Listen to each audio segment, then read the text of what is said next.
बार न मानो।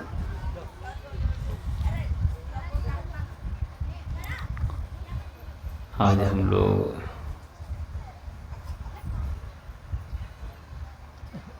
मासिक सत्संग के अवसर में इस केराबारी ग्राम में उपस्थित है।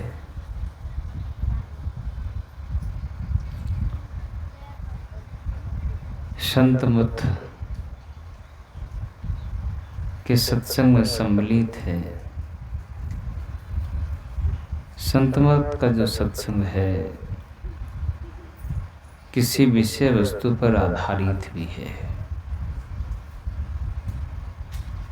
तभी हम लोगों ने रामचरितमानस के पाठ को सुना है।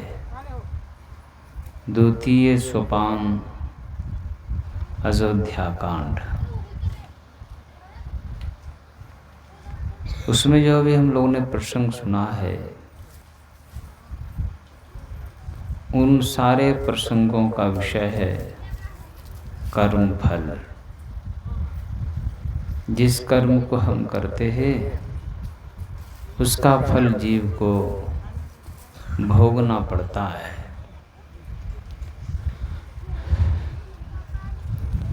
जो कर्म हमसे बनता है उसका फल हमें प्राप्त होता है। कर्म स्थूल भी है, कर्म सूक्ष्म भी है। और कर्म का जो सीमा है, कर्म का जो पहुंच है वो जीव के साथ ही चलता है। कर्म मरता नहीं है, जीव भी नहीं मरता है। हम लोग चर्चा सुनेंगे आगे। यहाँ तक कि ईश्वर कोटि के जीव भी उन कर्मों से नहीं बच पाते हैं। ऐसा चर्चा हम लोगों ने सुना है बहुत बार।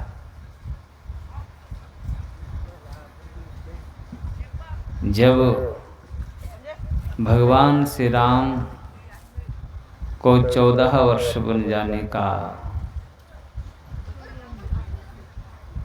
निश्चित हो गया, भगवान श्री राम बन जाने के लिए प्रसन्नता पूर्वक तैयार भी हो गए।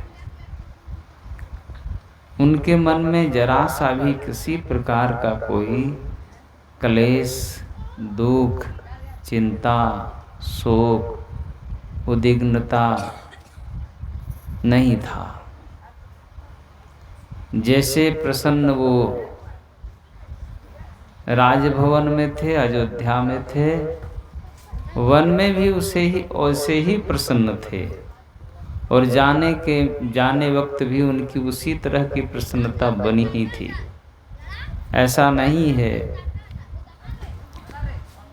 कि वनवास का नाम सुनकर वो उद्विग्न हो गए हों, दुखी हो गए हों, चिंतित हो गए हों, शोकाकुल हो गए हों। ऐसी कोई प्रतिक्रिया भगवान श्री राम के जीवन में नहीं देखा गया। लेकिन अन्य जो लोग थे, बच्चा सब भी नया कर्म कर रहे, यहाँ बुलाइए, यहाँ बैठेगा दूसरा ही कर्म बनेगा।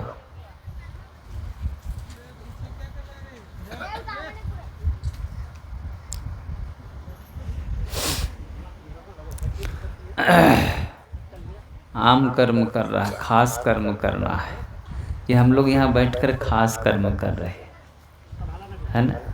नहीं, सबको यहाँ बैठाइए, इधर लाइए। अभी से आदत नहीं डालिएगा। मैं ये बात भी कभी कहा हूँ कि एक चीज़ हम देख रहे हैं, देखने में आता है कि सत्संगी घर के बच्चे सत्संग में नहीं आते हैं। अब नहीं आते कि नहीं लाते नहीं पता। अगर नहीं आते हैं तो लाइए, लाना चाहिए, क्योंकि हम उन्हें भी अपने इस कार्य के लिए भागीदारी बनाएं और अभी से बनाएं। क्योंकि आप देखते हैं संसार के जिस कार्य को जो करता है उस कार्य को वो अपने बाल बच्चों को सिखाता है ना। अगर कोई व्यापारी कर रहा है, कोई खेती कर रहा है, तो अगर वो मशीन ले जा रहा है किसान, तो अपने बच्चों से कहता तुम पेट्रोल पाइप लेकर चलो, आगे बढ़ो। हाँ, सिखाता उसको, इसीलिए कि कल उसी को फिर वो कार्य करना है, उनको पहले सहायक बनाता है। वो प्रमुख कार्य वो करता है, पिता प्रमुख कार्य करता है, और बाद में वो जो सहायक होता है फिर वो प्रमुख कार्य में आ जाता है ना। जैसे आप देखते हैं हर जगह आप अनुभव किए हैं, पिता दुकान में बैठता है ना, उसको कहता तुम तोल कर दो, उसको अनुभव दे रहा है, वो गल्ला पर बैठता, गद्दी पर बैठता है ना। इस छोटा छोटा काम कराते कराते जब वो अनुभवी हो जाता है तब कभी उसको अब दुकान में बैठाने लग जाता है ना। और कभी कभी हमने सुना है, कहता मेरा बेटा ना हमसे ज़्यादा तेज निकल गया। क्यों तेज निकला? उनको उन्होंने अनुभव दिया है ना, उनको अपने पास रखा, अनुभव दिया कि नहीं तुम ये काम करो। अब देखिए किसी का पिता क्लर्क है तो बेटा इंजीनियर हो गया है ना। क्यों? उन्होंने शिक्षा का भी उनको अनुभव दिया कि हम जिस पद में हैं तुम इससे भी ऊंचे पद में जाओ। तो ये भी कार्य हमको करना चाहिए, नहीं तो बहुत बार ऐसा घर देखने को मिलता है कि सत्संगी के घर में फिर सत्संग होना बंद हो जाता है ना। वो गुरु महाराज का फोटो किसी को दे रहे हैं तो सत्संग जो दे रहा है, तो रामचरितमानस बेच दे रहा है, पदावली बेच दे रहा है। काहे भाई? बोले बाबूजी ये माँ सत्संगी थे, हम लोग तो नहीं है ना, तो क्या करेंगे फोटो रख करके। हम लोग कभी आलतू फालतू चीज़ खा लेते हैं, बन जाता है घर में। मैं समझता हूँ ये एक भूल हो रही है हमारी इस जगह पर कि जब हम सत्संग में आते हैं ना तो अपने साथ अपने बाल बच्चों को भी जरूर लाएं। कई सत्संगी घरों के बच्चे आपको शराब पीते हुए दिखेंगे, मांस मछली खाते हुए दिखेंगे। ये बात सत्य है ना, ये बात सत्य है। क्यों सत्य है? हमने कहीं न कहीं इस बात पर भूल क्या चिंतन नहीं किया है ना। या तो उसको सेवा कार्य भी दीजिए, सत्संग में लाइए। अच्छा, खासकर मैं एक बात कहता हूँ बहुत बार, हो सकता है इसमें किसी को बुरा लग जाए, लेकिन हमको इस बात का चिंता नहीं है, और इसमें अमल करेंगे तो लाभ होगा। हमारे समिति के जो लोग हैं उनके घरों के बच्चे कोई भी जिला समिति में जाते हैं क्या सेवा करने? नहीं जाते ना। जाना चाहिए, मेरा ऐसा मानना है ना। जिला समिति के जो भी लोग हैं या अखिल भारतीय के जो लोग हैं, चूँकि वो हमारा है ना, इसलिए हमको उसमें चिंतन करना बनता है ना। कौन बोल, दूसरा थोड़ी सोचेगा। मत हमारा है, समिति हमारी है, हम सत्संगी हैं, तो इस पर दूसरा कोई थोड़ी सोच देगा। ये सोचना हम ही लोगों को होगा। अगर हम अपने एक घर से अपने एक बच्चे को लें और उन्हीं को सेवा कार्य में सिखाएं, अपने अनुभव को दें, तो कल जब हम उस कार्य से सेवानिवृत्त होंगे, यहाँ तो जल्दी निवृत्त नहीं होता, लोग लाइफ टाइम सोच लेता है ना। लेकिन जब निवृत्त होंगे तो हमको लगता है कि हम तब तक अपने बच्चों को अपना अनुभव दे चुके होंगे, और हो सकता है वो हमसे बेहतर कार्य करे, है ना। वो हमसे भी बेहतर कार्य करें, क्योंकि जब अनुभव उनको बचपन से मिलेगा, वो हर चीज़ को नज़दीकी से देखेगा, सीखेगा, तो हो सकता है हमसे बेहतर कार्यकर्ता बने वो, है ना। हमसे वो बेहतर सेवक बने, संत मत का सजग और सुदृढ़ प्रहरी बने वो। इस बात का भी मैं समझता हूँ आवश्यकता है ना।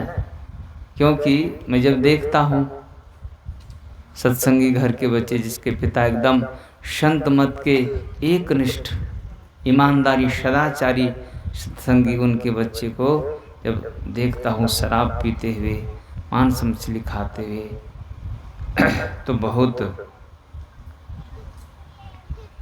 दुख लगता है ना। अभी मैं पत्थरगामा से आ रहा था सत्संग करके, तो स्कूल के परिसर में ही बच्चा कितना बड़ा है, हमको लगता है 7-8 साल का होगा, 2 बच्चा बैठ करके पीछे सिगरेट पी रहा है, बीड़ी पी रहा है, लेकिन स्कूल का परिसर में पी रहा है।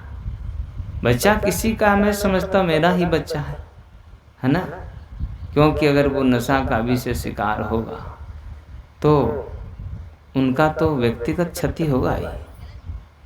इसलिए हम उन बच्चों को अगर इस कार्य में अभी से ही जोड़ना शुरू करें, जोड़ेंगे तो हम समझते हैं कि वो एक अच्छा कदम होगा और अच्छा पहल भी होगा।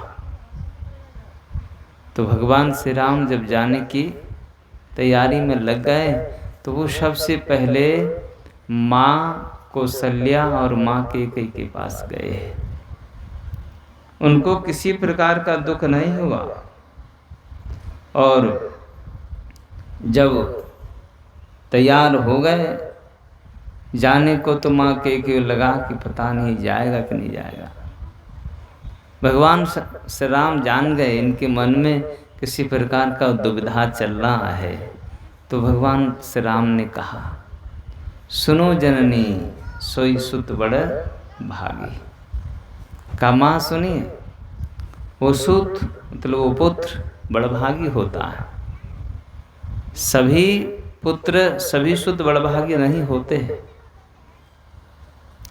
जो पितुमातु वचन अनुरागी, पुत्र हो जाना बहुत बड़ी बात नहीं है। पुत्र का जन्म दे देना या जन्म हो जाना बहुत बड़ी बात नहीं है। बहुत बार जिस पुत्र को हम जन्म देते हैं उसी पुत्र से फिर हम दुख पाते हैं, है ना। उसी संतान से फिर हम वेदना पाते हैं, उसी संतान से हमें कटु वचन सुनना पड़ता, तिरस्कार सुनना पड़ता। उसी पुत्र कभी हमें घर से भी बाहर करता, उस समय दुख का विषय बनता है। क्यों ऐसा होता है? अभी बोल रहे थे हमारे कलेश्वर बाबू कि हम लोग आपस में चर्चा करनी चाहिए। ये विषय छूट गया है ना। इसको पढ़ाई लिखाई के क्षेत्र में क्या कहते हैं पता है? जो बच्चे पढ़ते हैं ना उसको पूछिएगा, वो बताएगा। उसको ग्रुप डिस्कशन बोलते हैं, ग्रुप डिस्कस ना, आपस में बैठ करके पूछना एक दूसरे से। इससे क्या होता है पता है? विषय का प्रगाढ़ प्रबोध होता है, विषय की जानकारी बढ़ती है। हो सकता है जो विषय हमसे छूट रहा हो दूसरा बता दे, दूसरा से छूट रहा तो तीसरा बता दे। क्योंकि 4 बच्चे अगर पढ़ रहे हैं तो जरूरी नहीं कि सबको एक ही बात याद हो। चारों बच्चों कुछ अलग अलग बात होगा, पढ़ रहा एक, लेकिन चारों से अगर डिस्कस करेगा तो चारों की जानकारी चारों में चला जाएगा। ये चीज आप अष्टांग योग सुने होंगे, पढ़े होंगे, है ना। अष्टांग योग में स्वाध्याय भी एक अंग है हमारा, है ना। यम नियम में 5-5 उसके अंग है ना, उनमें एक स्वाध्याय भी है। स्वाध्याय आप लोग देखे होंगे, मैंने बहुत देखा है। स्वामी गंगानंद जी महाराज को अंतिम तक उनकी पढ़ाई जारी रही। एक दिन उसको किसी साधु ने पूछा, परीक्षा कब है आपका? तो बोला कौन है जी? बोले पढ़ रहे हैं, परीक्षा उच्छा दीजिएगा क्या? मैं जैसे नहीं कहीं गए, प्रोग्राम नहीं रहा, सत्संग नहीं है, कहीं नहीं गए, तो किताब निकाले, जो इच्छा हुई पढ़ना शुरू किए, पढ़ते रहते थे, है ना। तो पूछा कि आपका परीक्षा कब है? कहा क्या मतलब? कहा परीक्षा दीजिएगा क्या, इसीलिए पढ़ रहे हैं। कहा कि साधु का जीवन भर परीक्षा चलता है ना, जीवन भर की परीक्षा है उनकी। तो स्वाध्याय हमारा एक अंग है, इस बात को संतों ने कहा है। इसलिए हमारे यहाँ तो बहुत सारी व्यवस्था है। जैसे शांति संदेश हम लोगों का मासिक पत्रिका के रूप में आता है ना। गुरु महाराज का सत्संग योग है, रामचरितमानस है, पदावली है, और भी बहुत सारे ग्रंथ हैं। तो समय निकाल कर कभी हमें पढ़ना चाहिए, स्वाध्याय करना चाहिए। स्वाध्याय हमारे मन को और बुद्धि को बांधता है, एक खुराक देता है, बुद्धि को एक खुराक देता है। क्यों? देखिए, बुद्धि एक ऐसी चीज है, एक ऐसी वस्तु है कि खाली कभी नहीं बैठता, है ना। बुद्धि भी एक चक्की जैसा ही है, खाली नहीं बैठती कभी। तो क्या करेगा ये? झूठ मूठ का घसन पीसन क्यों करे? इसको अच्छा चीज दीजिए, है ना। अगर इनको कुछ विषय नहीं देंगे ना तो ये कुछ न कुछ करते रहेगा, चुपचाप थोड़ी बैठता है। मन चुपचाप थोड़ी बैठता है, नहीं, कभी नहीं बैठता है चुपचाप। तो इसको कुछ विषय हम दे देंगे ना यदि, तो ये उसी का घसन पीसन करेगा, है ना। नहीं बोलते दर क्या झूठ मूठ का घसन पीसन कर रहे हैं। तो अगर इसको कुछ हम अच्छा चीज देंगे, अध्यात्म चीज का, तो इसी का चिंतन मंथन करेगा, इससे लाभ होगा। हमारी बुद्धि की पवित्रता बढ़ेगी, हमारी बुद्धि की सात्विकता बढ़ेगी। इससे हमको अध्यात्म मार्ग में चलने में सहूलियत होगी, आसानी होगी। इसलिए स्वाध्याय एक विषय है हमारा। भगवान श्री राम ने कहा कि माँ सुनिए, वो पुत्र बड़े बड़भागी होते हैं जो माता पिता के वचन के अनुरागी होते हैं। और ऐसे पुत्र कहाँ मिलते हैं जो माता पिता के वचन का अनुरागी है? माता पिता पूरब बोले तो बेटा पश्चिम ही चलेगा, है ना। मैं समझता हूँ माता पिता भी बड़े पुण्यवान हैं जिनके माता पिता के पुत्र उनके वचन के अनुरागी हो, उनके वचनों का आदर करने वाला हो, उनके वचनों को पालन करने वाला हो। मैं समझता हूँ कि वो माता पिता भी भाग्यशाली कहलाते हैं। सभी के साथ सभी के पुत्र ऐसा नहीं होते, नहीं हो पाता है, उसमें कुछ कमियां है। वो कमी क्या है? कमी यही है, संतों ने कहा कि उसका हमें निर्माण पवित्रता के साथ करना होगा। उसका जो निर्माण हम करते हैं या करेंगे तो उनके निर्माण में पवित्रता होनी चाहिए। जब पवित्र निर्माण होगा ना तो वो आज्ञाकारी भी होगा, वो सदाचारी भी होगा, वो शिष्ट भी होगा, वो सज्जन भी होगा और वो भक्त भी होगा। ये गुण उसमें होंगे। शुद्ध निर्माण कैसे करेंगे हम? आप सुने होंगे या पढ़े होंगे, ऐसे प्रमुखतः मनुष्य के जीवन में 16 संस्कार कहे जाते हैं। उसमें एक संस्कार है जो बड़ा प्रमुख है, जिसको गर्भाधान भी कहा गया है। उस गर्भाधान का क्या अर्थ है कि जिस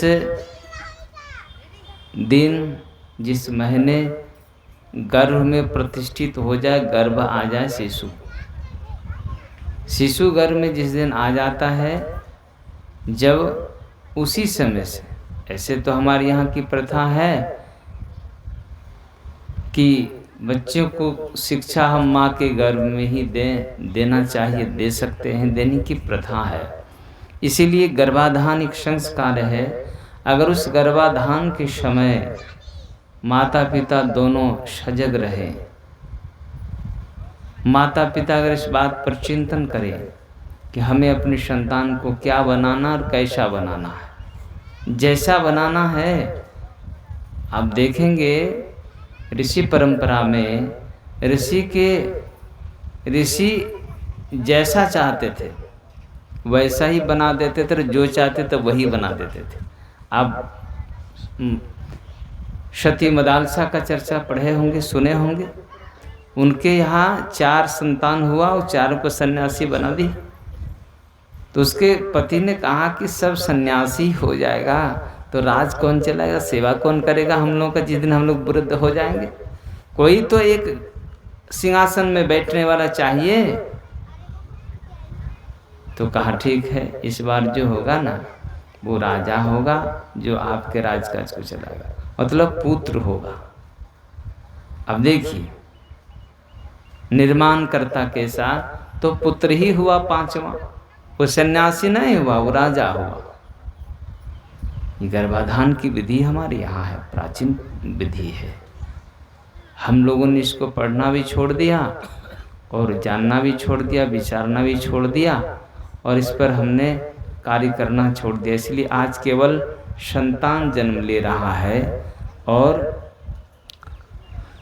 वो संतान जन्म नहीं ले रहा है जिस संतान से माता पिता को सुख होगा, माता पिता के आज्ञा का पालन करने वाला होगा, ऐसा कम हो रहा है। लेकिन भगवान श्री राम ने कहा माँ चिंता नहीं करिए, वैश्य पुत्र भी तो बहुत कम होते हैं जो माता पिता के वचनों का अनुरागी हो।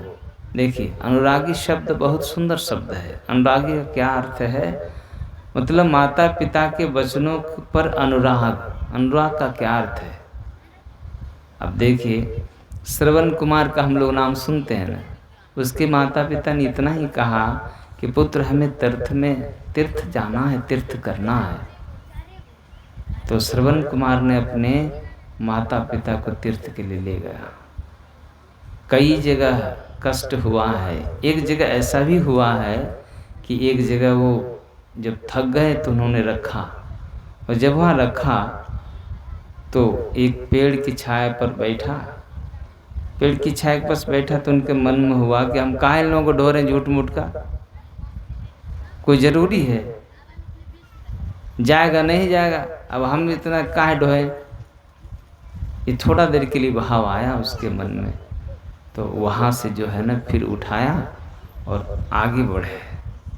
फिर कुछ दूर में जाकर फिर रुका, तो जो भाव आया था वहाँ इस तरह का, उनको इस बात पर बड़ा दुख हुआ, बड़ी गलानी हुई कि मैं क्या सोच रहा था, ये ऐसा क्यों सोचा। तो उन्होंने पता लगाना शुरू किया कि उस जगह पर हम रुके थे, उस जगह की क्या विशेषता थी। भाई मेरा मन इतना मलिन कैसे हो गया, मैं माता पिता के बारे में इतना अशुभ कैसे सोचा। तो उन्होंने कहा, लोगों ने बताया कि उस जगह जो है ना बड़ा अपवित्र जगह है। कहा क्यों? कहा वहाँ दो भाई आपस में लड़ कर के मर गए थे, उस जगह वो मिट्टी अपवित्र हो गई है। देखिए इसलिए अनुराग हो माता पिता के वचनों पर, ऐसे संतान कम जन्म लेते हैं। भगवान श्री राम ने अपनी उदारता दिखाते हुए, अपने संस्कार दिखाते हुए कहा कि माता जी ये जो पुत्र होते हैं ना आजकल,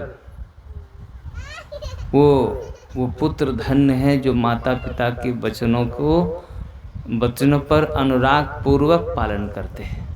ऐसे संतान बहुत कम होते हैं। तनय मातु पितु तो सनिहारा, तनय मतलब पुत्र, माता पिता को संतुष्ट करने वाला तनय मतलब पुत्र हो, ऐसा कहाँ हो पाता है। माता पिता को संतुष्ट कर दे वो पुत्र, दुर्लभ जननी सकल संसारा। कहा कि वो संतान जो है इस संसार में बड़ा दुर्लभ है।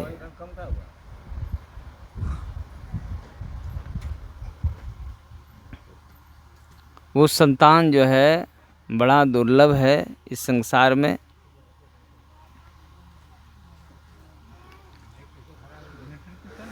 नहीं अच्छा कुछ कर रहा, 1-2 मिनट का वो काम कर रहा।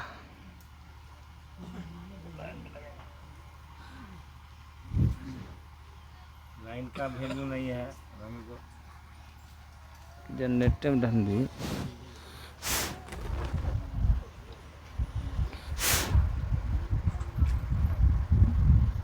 बोली श्री सद्गुरु महाराज की जय। तनय मात पितु तो सनिहारा, जो तनय जो पुत्र माता पिता को संतुष्ट कर दे, ऐसा पुत्र संसार में बड़ा दुर्लभ है।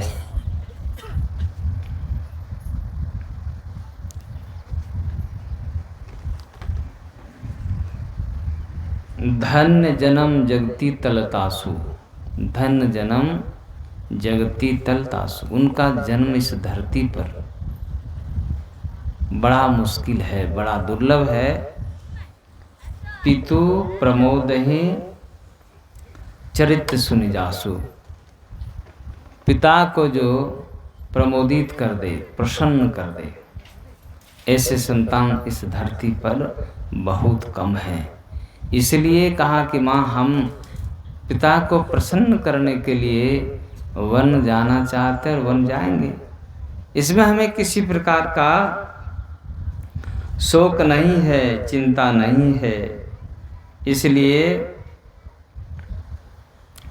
कहा कि अगर ऐसे संतान अगर इस धरती पर है तो वो माँ भी कितनी पुण्यवती है। पुत्रवती जुवती जग सोई, रघुपति भगति जासु सुत होई। कहा कि ऐसे माँ भी तो वैसे पुत्रवती माँ भी तो पुण्यवती हो जाती है, जिनका पुत्र भगवान के चरणों का अनुरागी हो, भगवान का भक्त हो। पुत्र हो जाना बहुत बड़ी बात नहीं है, लेकिन वो माँ भी धन्य हो जाती है, वो संतान भी धन्य हो जाता है जिनका संतान भगवान का भक्त हो जाता है, और वो माँ पिता भी धन्य हो जाते हैं जिसका संतान भगवान का भक्त हो जाता है। इसलिए आप भागवत में सुने होंगे, जब ध्रुव को लेने के लिए स्वयं काल आया है, प्रहलाद को लेने के लिए स्वयं काल आया है विमान लेकर। भागवत में ऐसी चर्चा है। तो प्रहलाद बड़े उदास हो गए और वो जाने नहीं लग गए। कहा कि आपके वचनानुकूल आपका समय पूरा हो गया है, भगवान के आदेश से ही हम आए हैं और आपको जाना चाहिए।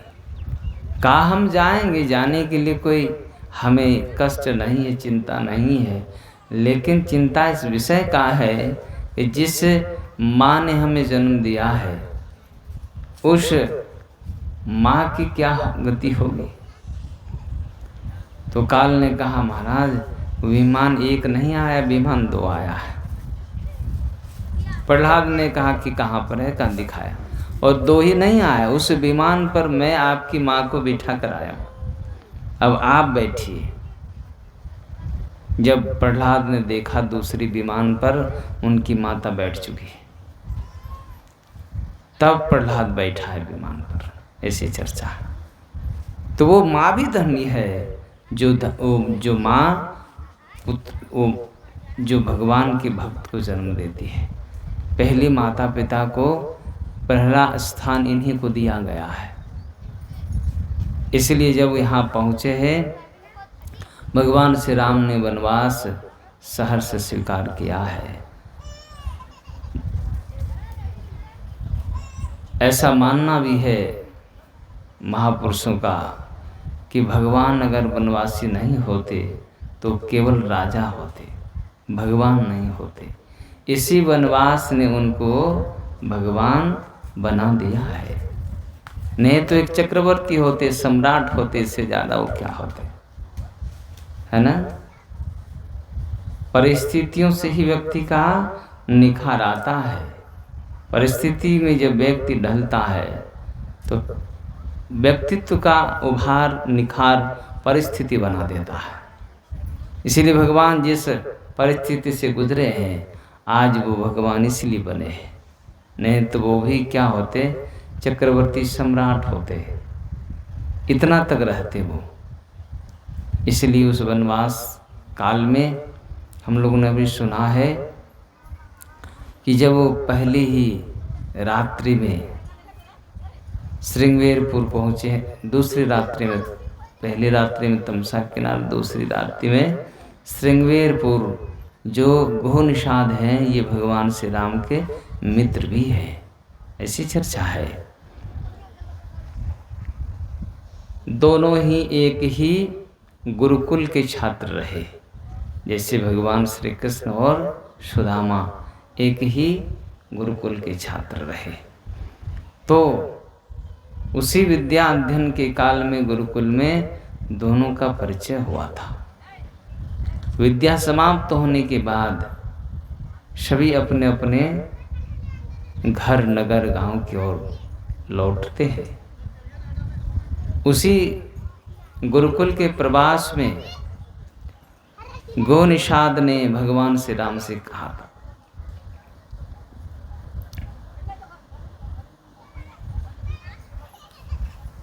कि मित्र, क्या कभी तुम मेरे यहाँ नहीं आओगे? कहाँ आएंगे?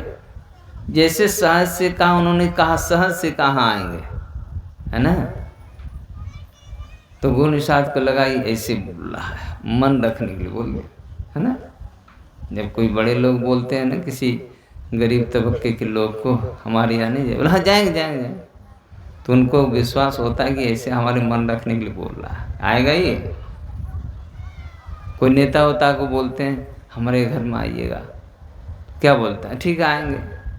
वो भी जान रहा है थोड़ी आएगा ये। गोनिषाद को लगा ये जो बोल दिए कि आएंगे, आएगा ये। अभी यहाँ से जाएगा, ये राज सिंहासन में बैठ जाएगा, राजकुमार हो जाएगा, तो राजकाज चलाएगा, अयोध्या संभालेगा, मेरे यहाँ आएगा। लेकिन भगवान है, उनका आएंगे, लेकिन कब आएंगे ये तिथि वगैरह निश्चित नहीं हुआ। विद्या अध्ययन समाप्त हुआ, गुरुकुल छोड़ करके सभी अपने अपने गांव, शहर, नगर को चले गए। अब देखिए, चर्चा ऐसी है कि राजा दशरथ एक दिन सोच रहे हैं, ऐसे तो चतुर्थपन में पुत्रों का जन्म हुआ है ना। धरहु धीर हो ही सुतचारी। जब वशिष्ठ मुनि के पास राजा दशरथ पहुँचे हैं ना, तो कहा क्या इस कुल में अब कोई तर्पण करने वाला नहीं होगा क्या? हमारे बाद मेरे कुल में कोई तर्पण करने वाला नहीं होगा? वशिष्ठ मुनि का होगा। कहा कब होगा? का धरऊं धीर हो ही सुतचारी। अच्छा, धीर कितना धरा जाए? राजा दशरथ को जो संतान हुआ है वो चौथे पन में हुआ है। उसने कहा महाराज अब कितना धीर धरने कहते हैं, चतुर्थ पन में आ गए हम, अब कितना धीर धरा जाए? वशिष्ठ मुनि ने कहा कि आप अगर चतुर्थ पन तक धीरज धरे हैं तो आपके यहाँ चतुर्थ पन के रूप में 4 संतान होगा। ये मेरा आशीर्वाद है, लेकिन आपको कुछ युक्ति करनी पड़ेगी, कुछ इसमें यज्ञ हवन करना है। बताया सारा विधि विधान। विधि विधान के अनुकूल संतान हुआ, बड़ी प्रसन्नता हो गई। अयोध्या एकदम पूरा गदगद प्रसन्न हो गया। जब ये गुरुकुल से लौट करके आए हैं, प्रजाओं में, अयोध्या में भगवान श्री राम की चर्चा बहुत होने लग गई। उन्होंने कहा, प्रजाओं ने कहा कि अगर इनके पुत्र राजा बनते हैं तो इनसे भी ज़्यादा योग्य होंगे, प्रजावत्सल उनसे भी ज़्यादा, और न्याय उनसे भी ज़्यादा होगा। लेकिन ये कब करेंगे ये तो नहीं पता। ऐसी चर्चा है कथाओं में कि एक दिन राजा दशरथ मुकुट पहनने वाले थे और राज दरबार में से जाना था। मुकुट पहन ही रहे थे दर्पण के सामने, तो उन्होंने कान के पास एक बाल देखा जो पक गया था, है ना। बाल पहले कान के पास ही पकता है। क्यों? वो पका हुआ बाल कान में कुछ कहना चाहता है, वो नज़दीक में होता है ना, सुनाना चाहता है, कुछ बोलना चाहता है। लेकिन आज के लोग बहरे हो जाते हैं, बहरे ही है ना। कान के पास बाल पका, यानी वहाँ बोलना चाहता कुछ हमको, लेकिन हम सुनना कहाँ चाहते हैं। जैसे ही देखा भगवान के पिता राजा दशरथ ने कि बाल पक गया है, इसका अर्थ संकेत आ गया है।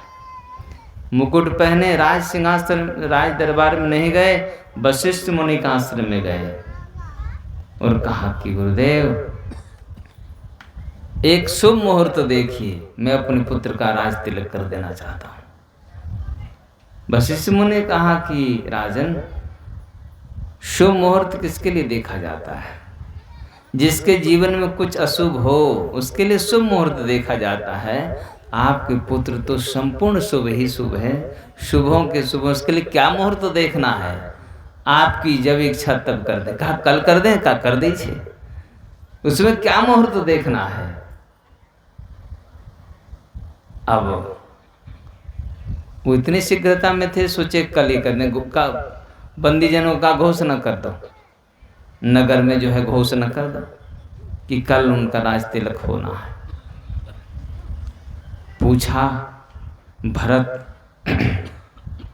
भरत नहीं है, शत्रुघ्न नहीं है। कहा क्या होगा नहीं है तो?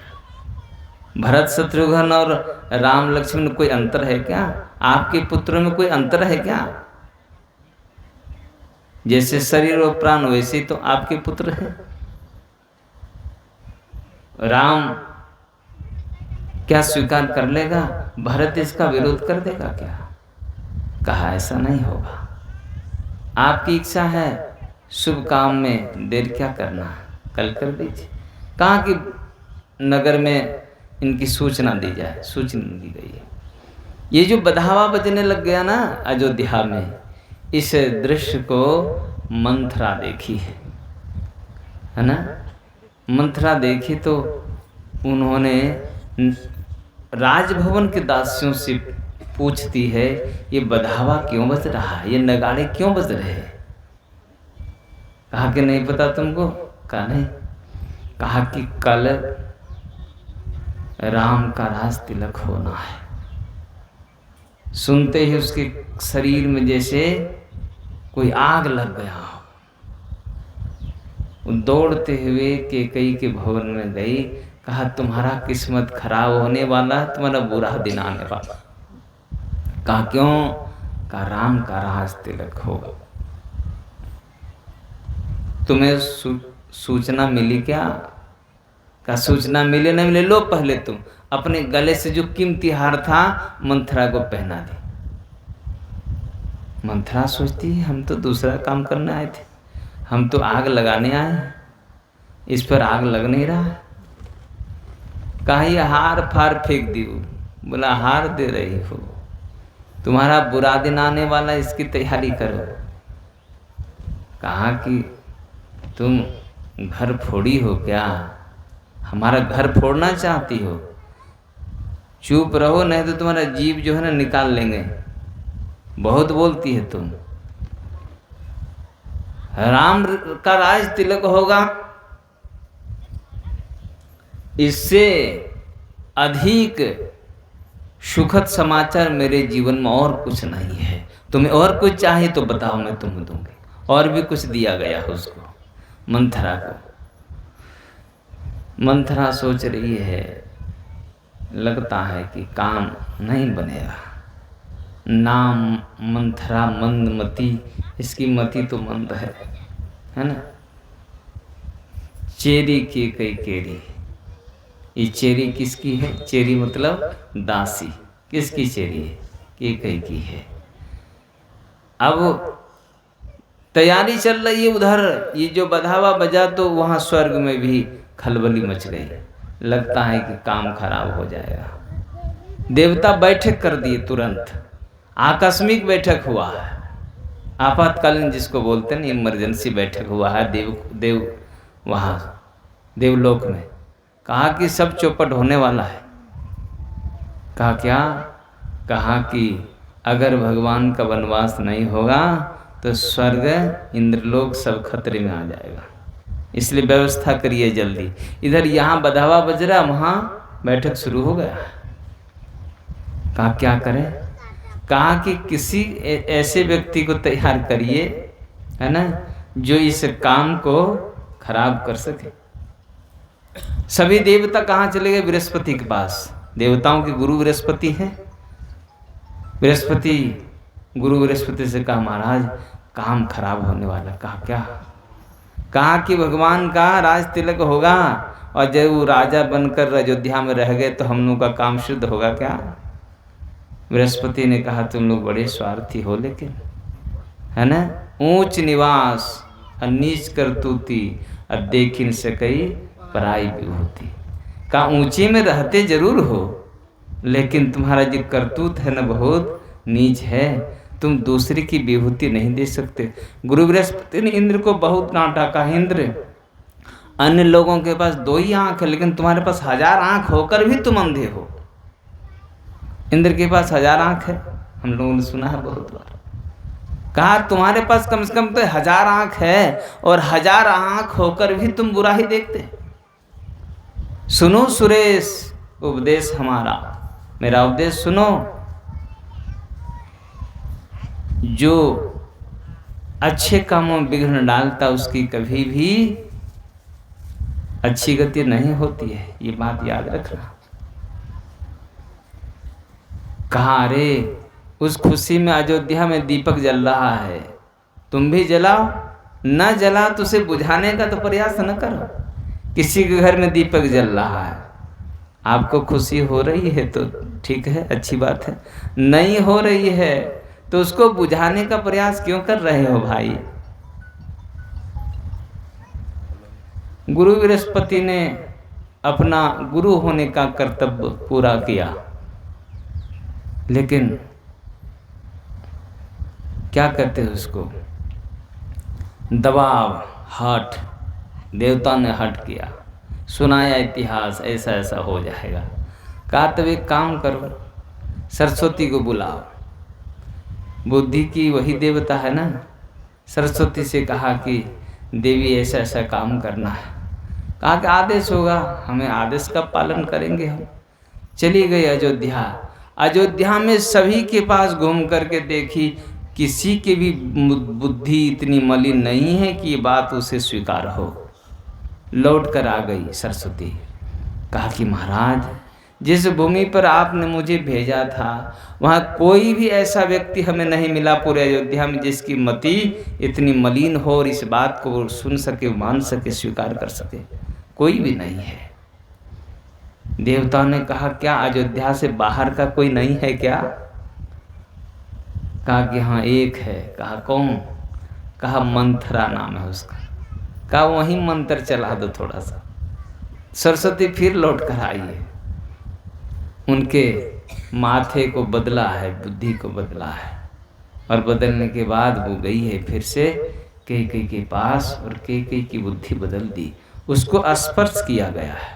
चर्चा रामचरितमानस में कभी आप पढ़े होंगे, सुने होंगे। स्पर्श जो वार्तालाप चल रहा था, देखिए आप शास्त्र में पढ़े हैं, एक दोष है स्पर्श दोष गुण दोष, स्पर्शात गुण दोष भवंती, स्पर्श से गुण दोष हो जाता है। मंथरा की बुद्धि मंद है ना, कैकेयी को जाकर स्पर्श की है, इस स्पर्श का दोष कैकेयी में चला गया है।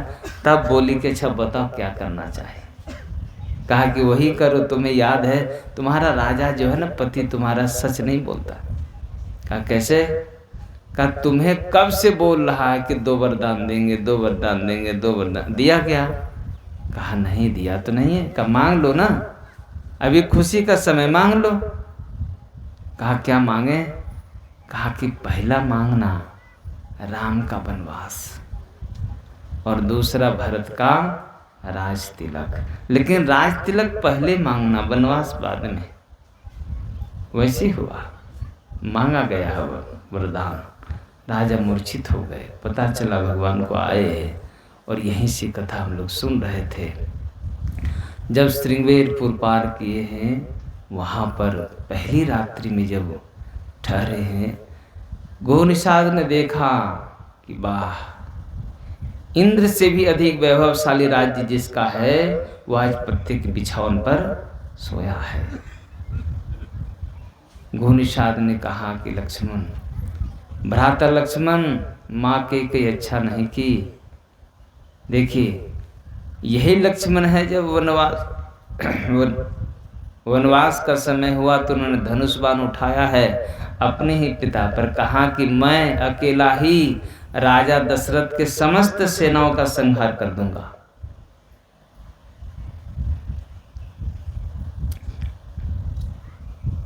लेकिन आपको वन जाने नहीं दूंगा। भगवान राम ने कहा, वाह लक्ष्मण, तुम्हारा जैसा योद्धा हमको लगता धरती पर नहीं होगा। क्या तुम्हारा बल इसीलिए है कि पिता के ही ऊपर बाण चलाओ? ऐसे बल किस काम का है? और ऐसा पुत्र भी किस काम का है? अरे तुम्हें ये दिखाई नहीं पड़ रहा है कि पिता अपने धर्म के पालन के प्राण त्याग रहे हैं और तुम्हें उसकी सत्यता का आभास नहीं, तुम अपना धनुष बाण दिखा रहे हो। इतनी सी तो बात है कि वचन किसको दिया है?